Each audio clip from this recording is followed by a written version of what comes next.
আসসালামু আলাইকুম everyone, diploma ক্লাসরুমে তোমাদের সবাইকে স্বাগত জানাচ্ছি। আমি আছি Mohammad Idris Ali, founder of diploma classroom.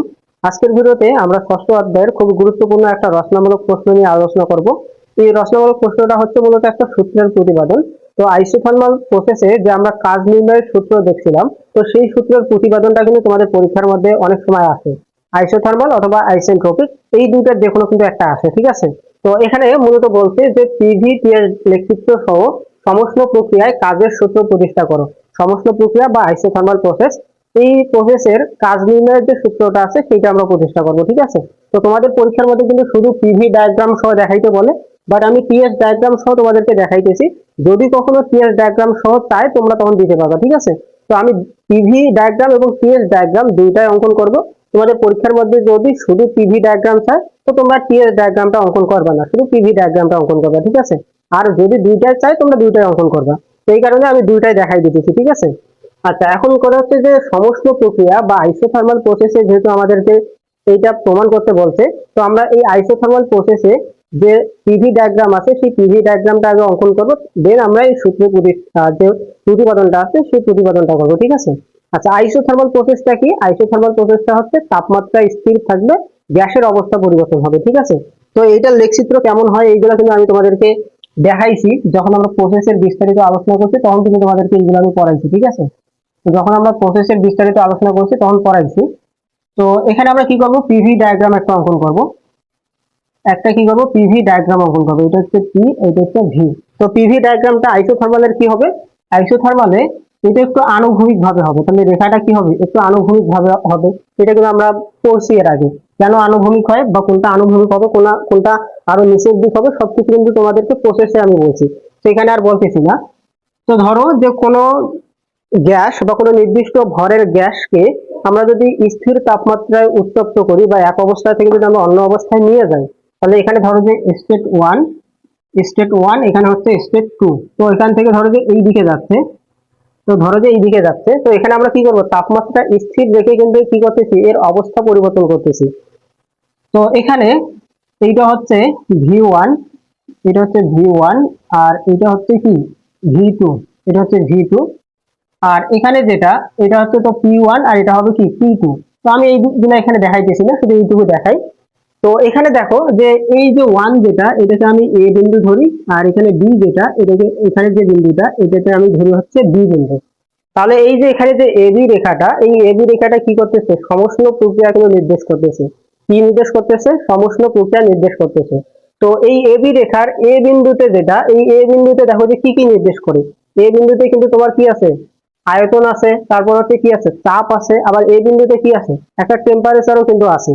যদিও এটা আইসোথার্মাল, অর্থাৎ এই বিন্দু এবং এই বিন্দু দুইটাতে টেম্পারেচার একই থাকবে, বাট তবুও আছে তো নাকি? তো এখানে আমরা এই বিন্দুতে লিখতে পারি যে এর প্রেসার হচ্ছে পি 1, আয়তন হচ্ছে ভি 1, আর টেম্পারেচার হচ্ছে কি টি 1। তো অনুরূপ ভাবে বি বিন্দুতেও কি আছে, তার প্রেসার হচ্ছে পি 2, তারপর হচ্ছে আয়তন হচ্ছে ভি 2 এবং টেম্পারেচার হচ্ছে কি টি 2। এগুলা দেখাইলাম, ঠিক আছে? তো এইটা ছিল হচ্ছে তোমার পিভি ডায়াগ্রাম। এটা কি পিভি ডায়াগ্রাম, এটা হচ্ছে পিভি ডায়াগ্রাম। তো এরপর আমাকে দেখাইতে হবে যে টিএস ডায়াগ্রাম। তো টিএস ডায়াগ্রামটা আমরা অঙ্কন করে ফেলি। টিএস ডায়াগ্রাম, তো যেহেতু টেম্পারেচার কনস্ট্যান্ট থাকবে, তো সেহেতু আমরা আমাদের যে রেখাটা এইরকম হবে। এটা হচ্ছে 1, এটা হচ্ছে 2। তাহলে এইখানে দেখো যে T1 ইকুয়াল কি T2 না, কারণ এখানে তো টেম্পারেচারের কোনো পরিবর্তন হয় নাই। তার মানে এখানে T1 যেটা, T2 ও কিন্তু ওটাই হবে, ঠিক আছে? আর এখানে তোমার যে এনট্রপি, এই এনট্রপি দেখানোর দরকার নাই। তো এখানে 1 থেকে 2 তে গেছে, তাহলে 1 থেকে কোথায় গেছে, 2 তে গেছে। তো এইটা হচ্ছে টিএস ডায়াগ্রাম। এটা কি টিএস ডায়াগ্রাম। যদি টিএস ডায়াগ্রাম সহ চাই তখন টিএস ডায়াগ্রামটা দেখাই দিবা, আর যদি না চাই তো তখন টিএস ডায়াগ্রামটা দেওয়ার দরকার নেই, ঠিক আছে? তো এখানে আমরা যে জিনিসগুলো দেখাইলাম এইগুলো একটু আমাদেরকে বাংলায় লিখে দিতে হবে, যেহেতু এবি রেখাটা কি করে, এটা সমস্ত প্রক্রিয়া নির্দেশ করে, এটা আমরা লিখবো। তারপর এ আদি অবস্থায় তার চাপ, তারপর হচ্ছে আয়তন, এগুলো কি ছিল সেটা দেখাবো। বি বা শেষ অবস্থায় তার চাপ, তাপমাত্রা এবং আয়তন কি ছিল সেটাও আমাদেরকে লিখে দিতে হবে, ঠিক আছে? তো এই কথাগুলো আমরা এখানে একটু দেখি। তাহলে তাহলে এখানে লিখবো যে এবি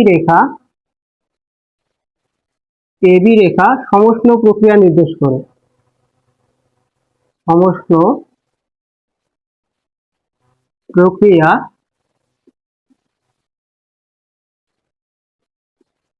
নির্দেশ করে, যার এ আদি অবস্থায় এ আদি অবস্থায় এ আদি অবস্থায় চাপ, আয়তন ও তাপমাত্রা যথাক্রমে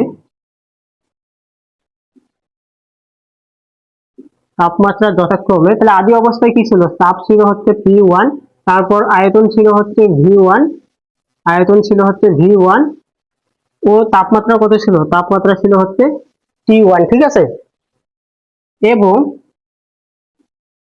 আচ্ছা, এখানে একটা বিষয় দেখো, যেহেতু যেহেতু এখানে তাপমাত্রাটা স্থির ছিল, তো সেহেতু তোমরা যদি টেম্পারেচারটা এখানে দেখাও তাও হবে, যদি না দেখাও তাও হবে। তো আমি এখানে দেখাই দিতেছি, তোমরা এটা দেখাই দিবা, ঠিক আছে।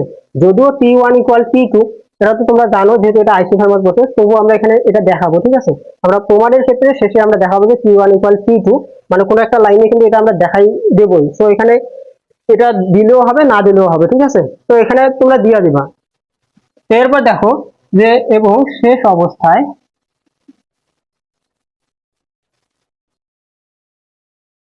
অবস্থায় তাপ T2, আয়তন V2 ও তাপমাত্রা কি T2।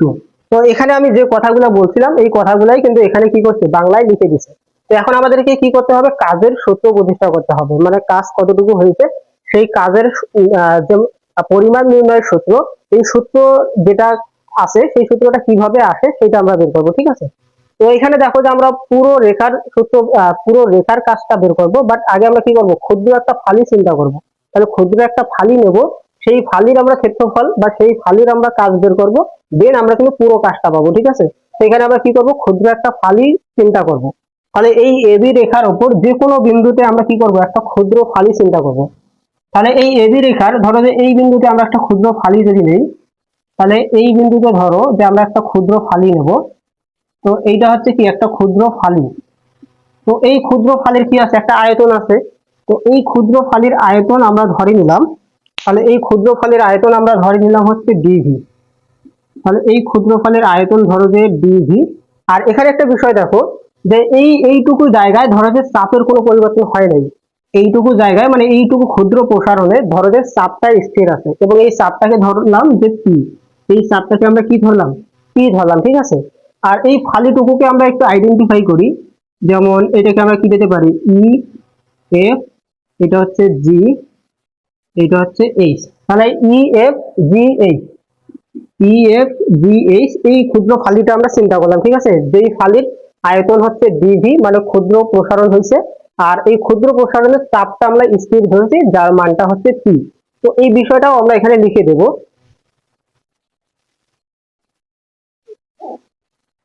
তাহলে এবি রেখায় ক্ষুদ্র ফালি ই এফ জি এইচ বিবেচনা করি,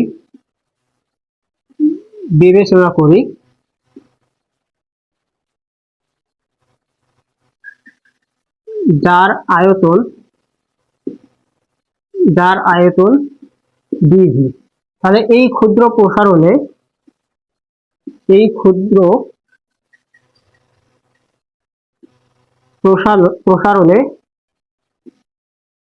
চাপ ই স্থির ধরা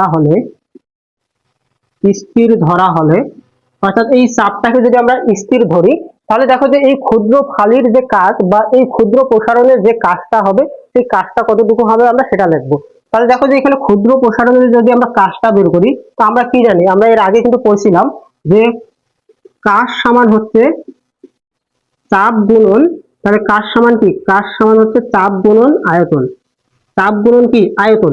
এছাড়াও আমরা যখন প্রসেস করছি, সেই প্রসেসেও কিন্তু আমরা পড়ছি যে আইসোথার্মাল প্রসেসের ক্ষেত্রে কাজ ইকুয়াল হচ্ছে পি ডিভি, অর্থাৎ আয়তনের পরিবর্তন গুণন হচ্ছে চাপ। এটা কিন্তু আমরা পড়ছিলাম, ঠিক আছে। আবার আমরা লেখ চিত্রেও কিন্তু আমরা দেখছিলাম যে এই আয়তন প্রসারণ বা আয়তনটুকু এবং এর যে উচ্চতা বা এখানে যে চাপটা থাকবে, এই চাপের গুণফলটা কি? চাষ। তার মানে এখানে পি ইন্টু ডিভি এই দুইটা যদি আমরা গুণ করি তাহলে আমরা কি পাবো, কাজ পাবো। এবং সেটা কিসের ক্ষেত্রে, এই ক্ষুদ্র প্রসারণের ক্ষেত্রে কিন্তু আমরা পাবো। তো এই ক্ষুদ্র প্রসারণের ক্ষেত্রে আমরা এটা একটু দেখবো। তাহলে ধরা হলে ক্ষুদ্র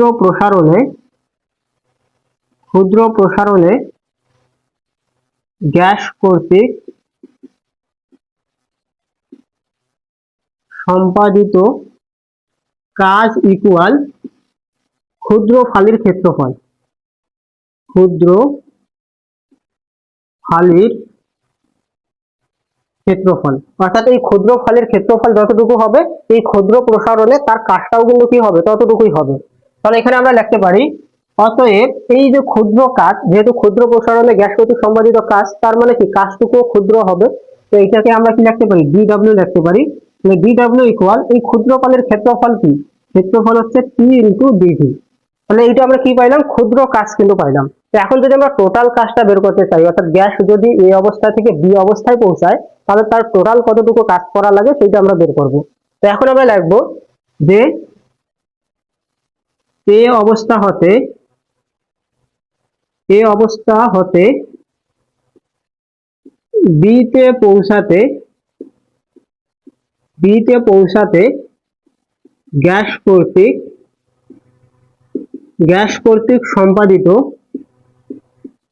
কর্তৃক সম্পাদিত মোট কাজ।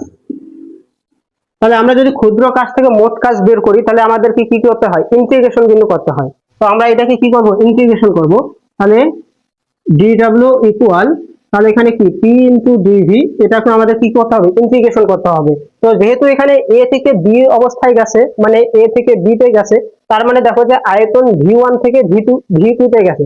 অর্থাৎ আয়তন ভি1 থেকে ভি2 তে যাইতে যতটুকু কাজ সেটাই হচ্ছে কি টোটাল কাজ। তাহলে এখানে লিমিটটা কি হবে, ভি1 থেকে ভি2 হবে। তাহলে এখানে লিমিটটা কি হবে, লিমিটটা হবে হচ্ছে ভি1 থেকে ভি2। তো এখানে আমাদের যেহেতু টোটাল কাজ, তো এই কারণে আমরা এটাকে কি লিখতে পারি, ডাব্লিউ লিখতে পারি। তাহলে এখানে ডাব্লিউ, এটা ডাব্লিউ কেন হয়, এখানে ধরো যে 1 আছে, তো এখানে যদি 1 থাকে তাহলে যার সাপেক্ষে ইন্টিগ্রেশন হবে সেটাই তো হবে, তাই না? তো এখানে দেখো যে এবার যদি এটাকে আমরা ইন্টিগ্রেশন করি, তো ইন্টিগ্রেশন করার আগে এখানে আরেকটা বিষয় আছে। এখানে দেখো কি আছে, পি আছে না, কিন্তু আমরা ইন্টিগ্রেশন করতেছি কার সাপেক্ষে, ভির সাপেক্ষে কিন্তু করতেছি, তাই না? তো এখানে দেখো যে আমরা আরেকটা সূত্র জানি, সেই সূত্রটা কি, আমরা কিন্তু বয়েলের সূত্র বলছিলাম, মানে তোমার যে আইসোথার্মাল প্রসেস আছে এই আইসোথার্মাল প্রসেসের ক্ষেত্রে বয়েলের সূত্র থেকে কিন্তু আমরা একটা সূত্র পাইছিলাম, সেটা হচ্ছে P1 ইন্টু ভি1 ইকুয়াল হচ্ছে P2 ইন্টু ভি2। তো এই কথাটার মানে হচ্ছে এই লাইনটা আমরা যত দূর ইচ্ছা বাড়াইতে পারি, অর্থাৎ ইকুয়াল আমরা এটা দিতে পারি হচ্ছে P3 ইন্টু ভি3 ইকুয়াল হচ্ছে P4 ইন্টু ভি4, এটা কিন্তু লিখতে পারি। যেহেতু কি পিভি ইকুয়াল কনস্ট্যান্ট, বা যেহেতু আমাদের সূত্রটা কি ছিল, আমাদের সূত্রটা ছিল এরকম যে আয়তন কি চাপের ব্যস্তানুপাতিক, বয়লের সূত্র কি এটা ছিল না? তো এখান থেকে আমরা কি পাইছিলাম, এখান থেকে কিন্তু আমরা পাইছিলাম যে পিভি ইকুয়াল হচ্ছে কনস্ট্যান্ট, পিভি ইকুয়াল কি কনস্ট্যান্ট। তারপরে আমরা কি লিখতে পারি, আমরা পিভি ইকুয়াল কি লিখতে পারি, পি1 ভি1 কিন্তু লিখতে পারি, ঠিক আছে? তো পিভি ইকুয়াল যদি পি1 ভি1 লিখতে পারি, তো এখানে আমার দরকার কার মান, পির মান কিন্তু দরকার। তাহলে আমরা পি ইকুয়াল কি লিখতে পারি, পি ইকুয়াল লিখতে পারি পি1 ভি1 ডিভাইডেড হচ্ছে ভি। এই জিনিসটা কিন্তু আমরা লিখতে পারি, ঠিক আছে? তাহলে এই জিনিসটা কিন্তু আমরা কি করতে পারি, লিখতে পারি। তাহলে পির জায়গায় আমরা এই জিনিসটা রাখবো। তাহলে পির জায়গায় আমরা এখানে কি লিখবো, এখানে আমরা লিখবো যে পি1 ভি1 ডিভাইডেড হচ্ছে ভি ইন্টু হচ্ছে ডিভি, তারপর হচ্ছে ইন্টিগ্রেশন, এখানে লিমিট ভি1 ভি2। তো এখানে যে আমরা এই জিনিসটা দিছি এটা আমরা সাইড নোটে এখানে লিখে দেবো। তাহলে সাইড নোটে লিখে দিব যে যেহেতু পি ইকুয়াল হচ্ছে পি1 ভি1 ডিভাইডেড হচ্ছে ভি, তো এটা সাইড নোটে আমরা লিখে দেবো, ঠিক আছে? তো এখন যদি আমরা এটা ইন্টিগ্রেশন করি, এখানে দেখো যে আমরা ভির সাপেক্ষে কিন্তু ইন্টিগ্রেশন করতেছি, তার মানে এই ভি ব্যতীত বাকি যেগুলা এগুলা হচ্ছে কি কনস্ট্যান্ট মান। তো কনস্ট্যান্ট গুলাকে আমরা কি করবো, বাইরে বের করে নিয়ে আসবো। তাহলে এখানে কি হবে, পি1 হবে ভি1 হবে, আর এটা কি 1/v তখন হইতেছে। তো 1/v কে যদি আমরা কি করি, বা 1/x কে যদি আমরা ইন্টিগ্রেশন করি তাহলে আমরা কি জানি ln x হয়, তাহলে কি হয় ln x হয়। তাহলে 1/v কে যদি ইন্টিগ্রেশন করি ভির সাপেক্ষে তাহলে এখানে কি হবে লন কি হবে, ভি হবে। তারপর আমাদেরকে কি করতে হবে, লিমিটটা কিন্তু বসাই দিতে হবে। তো লিমিটটা কি ছিল, ভি1 এবং ভি2 কিন্তু ছিল। তাহলে পরের লাইনে দেখো এখানে কি হবে, পি1 ভি1। তাহলে এখানে দেখো যে এবার আমরা লিমিটটা বসাই দেবো। তাহলে হচ্ছে লন এই ভির জায়গায় কি হবে, সর্বোচ্চ লিমিট ভি2 মাইনাস হচ্ছে এবার লন সর্বনিম্ন লিমিট কি ভি1। তাহলে এটা দিলাম, ঠিক আছে। আচ্ছা, এর পরের লাইনে দেখো কি লেখা যায়, পরের লাইনে লেখা যায় p1 v1। তাহলে লগের নিয়ম অনুসারে এটাকে আমরা কি লিখতে পারি, লন ভি2 ভাগ হচ্ছে ভি1, এটা কিন্তু আমরা লিখতে পারি, ঠিক আছে। তো এখানে দেখো যে এই পর্যন্ত আমরা আসলাম। এরপরে আরেকটা কাজ করা যায় এখানে, যেহেতু এখানে লন আছে, এই লন মানে হইতেছে এটা কিন্তু কি ই বেসের লগ। তো ই বেসের লগ থেকে যদি আমরা 10 বেসের লগে যাই বা শুধু লগে যাই, 10 বেসের লগটাকে শুধু লগ দিয়েও প্রকাশ করা যায়। তো যদি আমরা শুধু লগে যাই তখন কি করতে হয়, 2.3 দ্বারা কিন্তু গুণ করতে হয়। তাহলে 2.3 দ্বারা কি করতে হয়, গুণ করতে হয়। তো এখানে দেখো যে আমরা পরের লাইনে লিখতে পারি ডাব্লিউ ইকুয়াল, তাহলে এই যে লনটাকে আমরা কি করবো, লগে কনভার্ট করবো। তাহলে 2.3 দ্বারা গুণ করতে হবে। তাহলে p1 v1 ইন্টু তারপর হচ্ছে লগ, এখানে কি হবে ভি2 ভাগ হচ্ছে ভি1 হবে। তো এখানে এইটা হচ্ছে 1 নম্বর সমীকরণ। অর্থাৎ তোমার পরীক্ষায় যদি এই পর্যন্ত প্রতিপাদন করতে বলে এই পর্যন্ত প্রতিপাদন করবা, এটাই হচ্ছে একটা সূত্র। আর যদি এই পর্যন্ত প্রতিপাদন করতে না বলে, যদি আরো লাইন বাড়াইতে বলে, তো সেটা তখন কি হবে, আমরা পরবর্তী লাইনে লিখতে পারি যে 2.3 p1 v1 তারপর হচ্ছে লগ, এই যে ভি2 ভাগ ভি1 এটা হচ্ছে সম্প্রসারণ অনুপাত। এটা কি সম্প্রসারণ অনুপাত, ভি2 ভাগ ভি1 এর জায়গায় আমরা কি দিতে পারি, আর দিতে পারি। তাহলে এটা হচ্ছে 2 নম্বর সমীকরণ। এটা কেন আসছে, যেহেতু সম্প্রসারণ অনুপাত ভি2 ভাগ ভি1 ইকুয়াল হচ্ছে আর, তো এই কারণে কিন্তু আমরা এটা দিতে পারি, ঠিক আছে। এরপর আমরা লাইনটা আরো বাড়াইতে পারি। আরো কিভাবে বাড়াইতে পারি দেখো, আমরা পরের লাইনে এভাবে এটা লিখতে পারি 2.3, এইখানে দেখো যে p1 v1 আছে। তো আমরা কিন্তু একটা জিনিস জানি, সেটা হচ্ছে, আচ্ছা এগুলো মুছাই দিই এই দিকের, আমরা কিন্তু আরেকটা জিনিস জানি যে পিভি ইকুয়াল হচ্ছে এনআরটি। তো আমরা আরেকটা কি জিনিস জানি, একটা জিনিস জানি যে পিভি ইকুয়াল হচ্ছে এমআরটি। তাহলে p1 v1 ইকুয়াল কি হবে, এমআরটি1 হবে। তার মানে আমরা এই যে p1 v1 এর জায়গায় আমরা কি দিতে পারি, p1 v1 এর জায়গায় আমরা দিতে পারি হচ্ছে এমআরটি1 দিতে পারি। তো এখন কথা হচ্ছে, যেহেতু p1 এবং p2 একই, অর্থাৎ আইসোথার্মাল প্রসেসের তাপমাত্রা যেহেতু একই, তার মানে এখানে T1 T2 T3 যাই হোক না কেন সবগুলা কি একই। তো সবগুলা যেহেতু একই, তার মানে এখানে আমাদের T1 T2 দেওয়ার দরকার নেই, এখানে শুধু আমরা কি দেবো, MRT দেবো। যদি T1 দাও তবুও হবে, তো T1 এখানে দেওয়ার দরকার নেই, ঠিক আছে। তো এরপর এখানে আমরা কি লিখবো, MRT তারপর হচ্ছে লগ আর। তাহলে এটা হচ্ছে আমাদের কি 3 নম্বর সমীকরণ।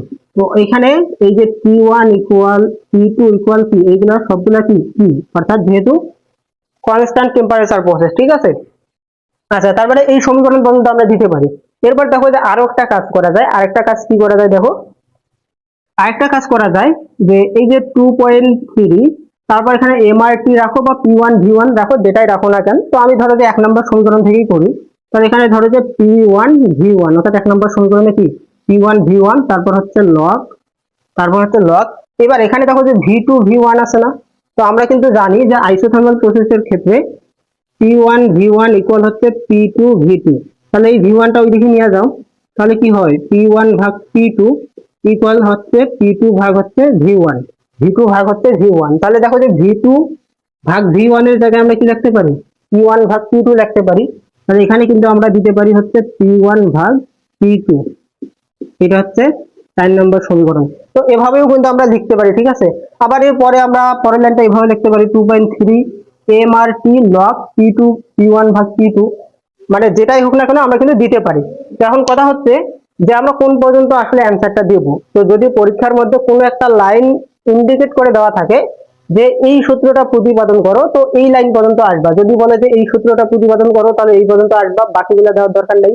যদি এই লাইন পর্যন্ত আসতে বলে যে এই সূত্রটা প্রতিপাদন করো, ডাব্লিউ ইকুয়াল এটা এটা প্রতিপাদন করো, তাহলে এই পর্যন্ত আসবা। যদি এইটা পর্যন্ত প্রতিপাদন করতে বলে, অর্থাৎ পরীক্ষায় যদি বলে যে ডাব্লিউ ইকুয়াল 2.3 এমআরটি লগ আর এটা প্রতিপাদন করো, তাহলে এই পর্যন্ত আসবা।